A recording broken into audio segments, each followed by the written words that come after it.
सर्वांना नमस्कार. स्वागत आहे आपलं मराठी चातुर्य कथा या यूट्यूब चॅनलवर. व्हिडिओला लाईक करा, चॅनलला सबस्क्राईब करा आणि बेल आयकॉनवर प्रेस करा, जेणेकरून सगळ्या नोटिफिकेशन्स तुमच्यापर्यंत वेळेत पोहोचतील. भाग 216. मग आता राणा रोहितला म्हणाला की मी जर तुम्हाला बाबा म्हणावं असं वाटत असेल तर माझ्या आईला बोला, तिची विनंती करा, मग मी तुम्हाला बाबा म्हणेन. आणि रोहितनं तोंड वाकडं केलं आणि म्हणाला, नको, तुला हवा तेवढा टाईम घे आणि मग मला बाबा म्हण. तुझ्या मनात येईल ना तेव्हा बाबा म्हण. आणि तू येतोस का माझ्यासोबत पुन्हा एकदा आपल्या घरी आजीला भेटायला? आजीला तुला भेटून खूप आनंद होईल. पुन्हा एकदाच तू सगळ्यांना भेट, सगळ्यांना फार आनंद होईल, असं त्यानं राणीकडे बघून विचारलं. आणि त्याला वाटलं राणी आता आडवी पडेल, नको म्हणेल, मग आपण लगेच तिच्यासोबत भांडायचं. पण राणी काहीच नाही बोलली, फक्त इतकंच म्हणाली, त्याची स्कूल सुरू आहे, तुमचा मुलगा आहे तर असू द्या, पण त्याच्या स्कूलचंही भान ठेवा. फक्त सायंटिफिकली प्रूफ होऊन चालत नाही की तो तुमचा मुलगा आहे. इतर अनेक जबाबदाऱ्यासुद्धा असतात मुलांच्या, त्या कोण घेणार? आणि रोहितला वाटलं, तिनं इतक्या सहजासहजी माझा हक्क कसा मान्य केला राणावरचा? नक्की हिच्या मनात काय सुरू आहे आणि कसला प्लॅन करते ही? ती अशी सहजासहजी माघार घेणारी नाही.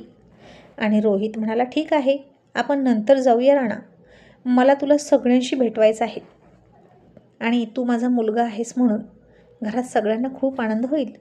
राणा म्हणाला, त्यात काय इतकं फ्रेंड, मी तर आधीपासूनच सगळ्यांना आजी, ताई, काका म्हणतो ना, मी सगळ्यांना आपलं मानलेलं आहे.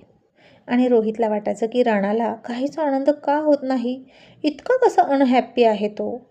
पण आता राणासुद्धा राणीसारखाच होता, समाधानी असलेला. रोहितचं रक्त त्याच्या अंगात असलं तरी ते फक्त ठराविक गुण दाखवणार होतं. राणीचेही काही गुण होतेच की त्यात. मग राहुल म्हणाला, ओके राणी, राणा मी निघतो. आणि राणा बाळा, आईची काळजी घे, असं म्हणून राहुलनं त्याच्या डोक्यावर हात ठेवला आणि रोहितकडे बघितलं. म्हणजे रोहितपासून आईची काळजी घे असं राहुलला सुचवायचं होतं आणि तो निघून गेला. मग आता संध्याकाळ झाली आणि राणी घरीच होती दिवसभर. राणा मात्र स्कूलमधून आला आणि त्याची वाट बघत असलेला रोहित लगेच आलाच आणि त्यानं दरवाजा वाजवायला सुरुवात केली. आणि आता त्याला कोणीही शेजारी पाजारी, सेक्रेटरी किंवा चेअरमन सोसायटीचे बोलणार नव्हते काहीच, म्हणून तो जरा जास्तच नखरे करायचा, कारण आता एक हक्क दिसत होता ना त्याला. आणि मग राणीनं दरवाजा उघडला आणि रोहित लगेच म्हणाला, राणा चल माझ्याकडे झोपायला. तसं राणीनं राणाकडे बघितलं आणि रोहितला वाटलं की आता ती भांडेल माझ्यासोबत, राणाला कुठेही घेऊन जायचं नाही असं म्हणेल. पण राणी म्हणाली, जा बाळा आणि तुझी सगळी पुस्तकं घेऊन जा आणि तू अभ्यास कर बरं का रात्रभर. आणि त्यांच्याकडून तू अभ्यास केलास त्याचं रिव्हिजनसुद्धा करून घे बरं का, त्यांना असंच सोडू नको. मुलांचा अभ्यास घेणंसुद्धा कर्तव्य आहे, हे सांग समजावून तुझ्या फ्रेंडला. आणि रोहित कुमार कन्फ्यूज झाले, आणि ही इतकी कशी शांत आहे आणि ती कोणत्या वादळापूर्वीची शांतता होती हे त्याला कळेना. आणि आता रोहित राणाला घेऊन चालला, इतक्यात मनोज आला आणि रोहितनं त्याला बघून तोंड वाकडं केलं आणि म्हणाला, मी माझा मुलगा घेऊन जातोय, आता तुम्हाला नवरा बायकोला डिस्टर्ब नाही होणार रात्रभर. आणि राणी पण म्हणाली, थँक्यू सो मच, तुम्हाला भेटला ना राणा, मी काही बोलले का, मग जा ना. आणि रोहित जातो जातो म्हणून गेला. मनोज आतमध्ये आला आणि म्हणाला, राणी अगं ही काय भानगड आहे? आणि राणी हसून म्हणाली, भानगड नाही रे, चाणक्य नीती म्हणायचं. तूच म्हणाला ना अभ्यासावर लक्ष दे, म्हणून याच्या नादी लागत नाही मी. मनोज म्हणाला, म्हणजे? राणी म्हणाली, म्हणजे आता त्यांनी DNA टेस्ट केले आणि त्यांना कन्फर्म झालं की मुलगा त्यांचाच आहे आणि आता ते त्याच्यावर हक्क दाखवत आहेत, तर दाखवू दे. मीही थोडीशी शांत आहे, कारण माझ्या फायनल एक्झाम आलेत ना जवळ, आणि मला ते होईपर्यंत या माणसासोबत बोलायचं नाही, भांडायचं नाही.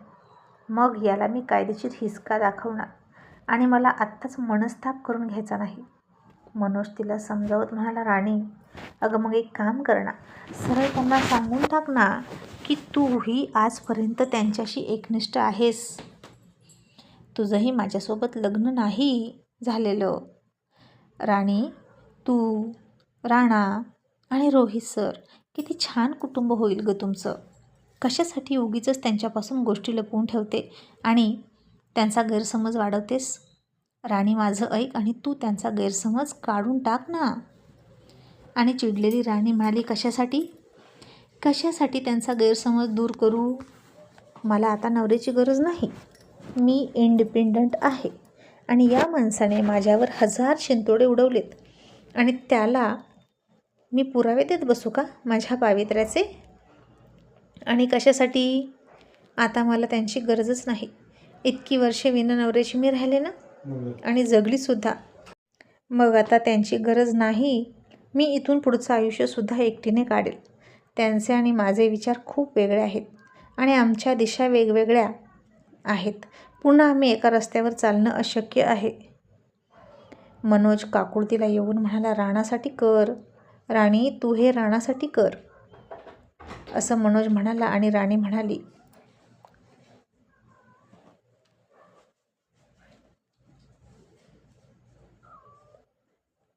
म्हणाली, मनोज, माझ्या राणासाठी मी एकटी काफी आहे. माझी फायनान्शियल कंडिशन चांगली आहे. मी त्याला एक सिक्युअर फ्युचर देऊ शकते आणि मला त्या माणसाकडून आता काहीच नको आहे. हवा आहे तो फक्त घटस्फोट. आता मी फक्त घटस्फोट घेणार आणि मग राणाची कस्टडी मिळवणार. मनोज, तो फार विचित्र आहे. तो तिरका विचार करत असतो. मी त्याला चांगलं ओळखते. तर याच्याकडे परत जाण्यापेक्षा मी स्वतःला आग लावून घेईन किंवा धरणी फाटली आणि मला पोटात घेतलं तर बरं होईल. कसले घाणेरडे आरोप केले त्यांनी माझ्यावर माहीत आहे का. राणावर सुद्धा आरोप केले. पण मी त्याचं उत्तर आत्ताच देणार नाही. आणि एका बाईला फायनान्शियल बॅकअप नसतं तेव्हा तिला नवऱ्याची गरज असते. पण हे बघ मनोज, मी भरपूर कमवते आणि माझ्या एकट्या मुलासाठी ते खूप सफिशियंट आहे. मी त्याचा सांभाळ चांगला करू शकते इतकी सक्षम आहे. त्यामुळे कोर्ट माझ्या बाजूनेच विचार करेल असं मला वाटतं. आणि तशीच वेळ आली की राणाला वडिलांचंही प्रेम हवं असं जर कोर्ट म्हणालं तर तू आहेस की मी तुझं नाव सांगणार. तसं मनोजने डोक्यावर हात मारला आणि म्हणाला, वेडी कुठली. आता काय करायचं तुझं. पण आता राणा मात्र तुझ्यासोबत नाही. तो तर गेला खाली. मग तू राहू शकतेस ना. आणि राणी हसून म्हणाली, मनोज, तू हा प्रश्न मला का विचारतोस. अरे मी राहू शकते. आणि 5-6 दिवस तो त्याच्यासोबत जर राहिला, झोपला तर माझ्यापासून दूर जाईल असं नाही मला वाटत. अशाच त्या दोघांच्या आता गप्पा सुरू होत्या. मनोज आणि राणीवरती काय करत असतील या विचारात रोहित कुमार होते. आणि त्यानं राणाला मुद्दाम वर पाठवला आणि म्हणाला, जा तुझे असतील तेवढे सगळे बुक घेऊन ये, आपण बघूया आणि अभ्यास करूया. राणा म्हणाला, फ्रेंड, मी जेवढे आणलेत ना तेवढ्याचाच अभ्यास घ्या, बाकीचं उद्या करू. तरीही रोहित म्हणाला, राणा जा ना, मला ना तुझे सगळे बुक पाहायचे आहेत, असं म्हणून मुद्दाम राणाला पाठवायचा. आणि मुद्दाम त्या दोघांना डिस्टर्ब करत होता रोहित. कारण मनोज आता खूप दिवसातून त्याला दिसला होता ना. तो काय काम करतो वगैरे त्याला माहीत नव्हतं. जाणून घेण्याची इच्छाही नव्हती. राणी म्हणाली होती तो परक्या राज्यात असतो आणि कदाचित 15 दिवसातून एखाद्या महिन्यातून तो घरी येत असावा कुटुंबाला भेटायला. आणि मग आता एकांतात असतील दोघे, असं म्हणून त्यानं राणाला पाठवलं. पुन्हा राणा खाली आला आणि कितीही नाही म्हटलं तरी ती सध्या काय करते असा प्रश्न रोहित कुमार यांच्या मनात आलाच. आणि पुन्हा रोहित म्हणाला, ते दोघे काय करत होते. आणि राणा म्हणाला, गप्पा मारतात नेहमीसारख्या.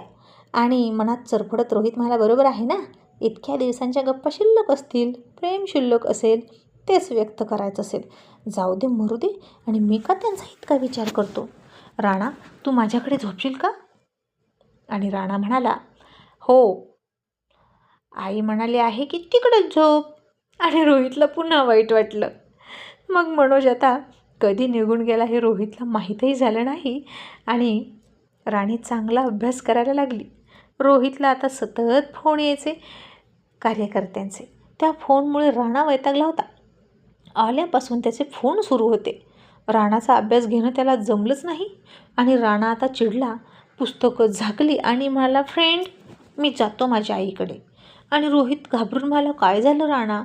आणि राणा म्हणाला, तुमचं तर माझ्याकडे लक्षच नाही, सतत फोन फोन आणि फोन. तेव्हासुद्धा तुमच्या घरी जातानासुद्धा तुम्ही असंच करायचं. मग तुम्हाला फोनवरच बोलायचं आहे तर तुम्ही मला आणलंच कशाला? तुम्हाला लहान मुलांची काळजी घेता येतच नाही. असा राणानं रोहितला घरचा आहेर दिला. आता रोहित खजील झाला आणि म्हणाला, सॉरी रे, अरे काय करू, फोन खूप कामाचे असतात ना, ते टाळू पण शकत नाही ना. राणा, लोकांची कामं करावी लागतात. आणि राणा म्हणाला, मग लोकांचीच कामं करत बसा रात्रंदिवस, कशाला माझ्या मागे लागता? आणि मी तुमचा मुलगा आहे असं म्हणाला ना तुम्ही, मग मला कोण सांभाळायचं? हे पहा फ्रेंड, मला सांभाळणं सोपं नाही. आणि आता रोहितनं डोक्यावरच हात मारला आणि म्हणाला, मला तर वाटलं खरंच तू इतका शहाणा आहेस आणि तुला सांभाळणं खूप सोपं असेल. तू सगळं लगेच ऐकतोस ना? आणि राणा म्हणाला, मी सगळं लगेच ऐकतो दुसऱ्यांचं, पण दुसऱ्यांनी माझ्या मनासारखं केलं तर? जर तुम्ही माझ्या मनासारखं नाही वागलं तर मी तुमच्या मनासारखं का वागेल? माझं काय नडलं आहे? असं म्हणून राणानं दोन्ही हाताची बोटं वाकडी केली आणि खांदे उचलले. आणि रोहितनं डोकं खाजवलं आणि म्हणाला, आईच्या गावात सेम आईवर गेलाय. ती पण अशीच प्रत्येक शब्दाला म्हणते, माझं काय नडले, माझं काय नडले, आणि प्रत्येक गोष्टी टिटफाटट करते. आणि आता राणा म्हणाला, बोला, कशी सांभाळणार तुम्ही मला? मी तुमच्या मनाप्रमाणे राहायला आता लहान नाही, मी मोठा झालो आहे.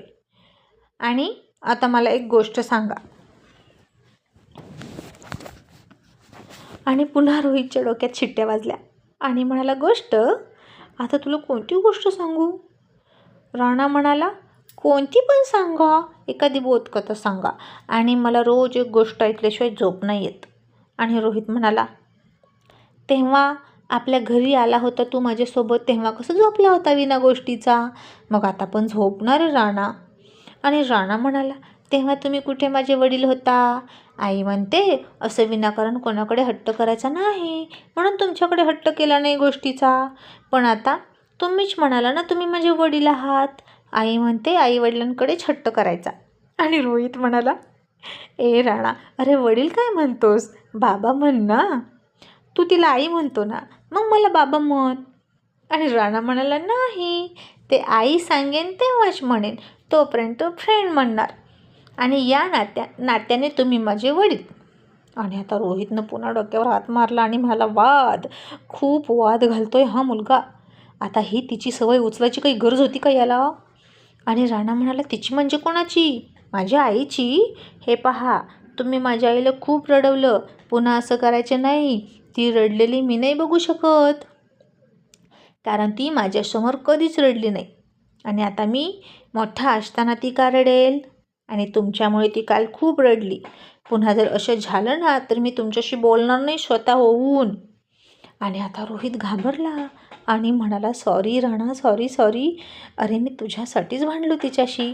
आज ती मला काहीच बोलली नाही तर मी नाही भांडलो ना, आणि मला काय करायचं तिच्याशी? मला ना फक्त तुझ्याशी देणं घेणं आहे. Once again sorry Rana. आणि राणा म्हणाला, सॉरी काय सॉरी, माझी आई अशा नाही करत, गोष्ट सांगा. माझी आई किती करते माझ्यासाठी, ती किती थकून येते ऑफिसवरून, खूप दमलेली असते, तरीसुद्धा माझे सगळे हट्ट पुरवते, माझ्याकडे पूर्ण लक्ष देते, माझं भाषण पाठ करून घेते, पाढेपाठ करून घेते, मला गोष्टी सांगते, मला प्रत्येक वेळी काहीतरी शिकवत असते. आणि तुम्ही बघा, तुम्हाला तर काही येतच नाही. मला नाही आवडत तुमच्याजवळ थांबायला. आणि आता रोहित घाबरला आणि मला, सॉरी सॉरी, मी आता नाही फोनवर बोलणार, असं म्हणून त्यानं फोन स्विच ऑफच करून टाकला. आणि रोहितला भीती वाटली की राणा खूप हुशार आहे, राणा चांगलाच बोलतोय. उद्या जर कोर्टामध्ये केस उभा राहिली ना राणाच्या कस्टडीची, तर राणा भर कोर्टामध्ये जर विचारलं ना राणाला की बाळा राणा, तुला कोणाकडे जायला आवडेल, आईकडे की बाबांकडे, तर हा राणा असंही म्हणायला कमी करणार नाही की मी आईकडे जाणार, मला बाबांकडे नको, कारण ते सतत फोनवर असतात, त्यांच्या माझ्याकडे लक्षच नाही. आणि कोर्ट मुलांची जबानी ग्राह्य धरतं. मुलाला कोणाकडे जायला आवडेल, कोणाकडे राहायला आवडेल, त्याला कोणाकडे सुरक्षित वाटतं. आणि सगळ्यात महत्त्वाचं म्हणजे मुलाचं भविष्य कोणाच्या हातात सुरक्षित आहे, कोण त्याच्यावर चांगले संस्कार करू शकतो, हे कोर्ट खूप चांगल्या प्रकारे बघतं.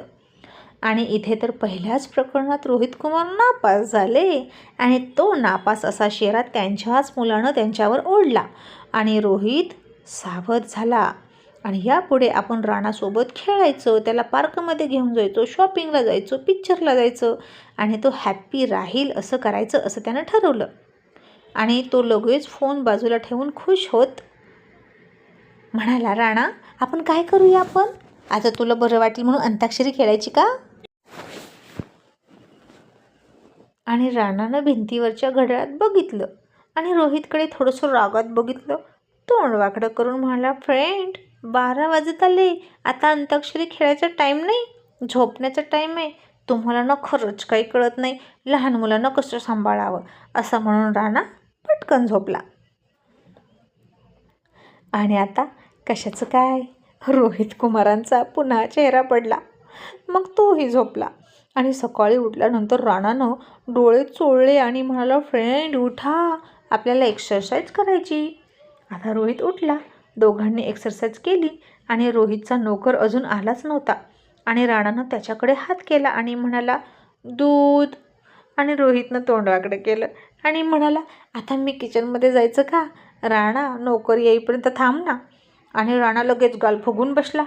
आणि पुन्हा रोहितला राणीची आठवण आली आणि म्हणाला, सेम गाल फुगवतो तिच्यासारखे. तरीच याला आधी बघितल्यावर मला तिची आठवण यायची.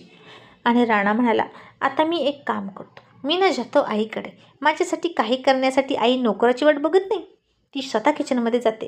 फ्रेंड तुम्ही नापास झाला एका रात्रीत. असं म्हणून उठून राणा पुन्हा राणीकडे गेला.